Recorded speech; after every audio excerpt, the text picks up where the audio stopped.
Assalamualaikum warahmatullahi wabarakatuh. Selamat datang di Trend Tutorial Channel. Jadilah bagian dari kami dengan like, komen, dan subscribe.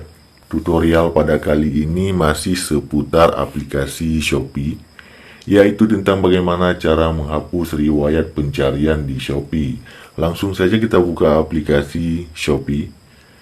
Nah, bagi kawan-kawan yang memang sering melakukan pencarian di Shopee yang misalkan bola basket ya. Nah, kita lakukan pencarian.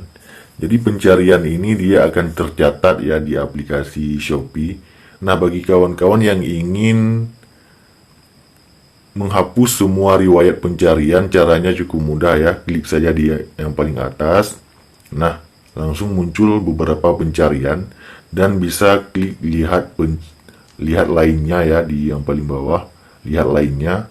Nah, untuk menghapus riwayat pencarian, perhatikan di sini ada yang namanya hapus riwayat pencarian ya. Klik saja hapus riwayat pencarian dan selesai ya. Sekarang riwayat pencarian tersebut sudah kosong.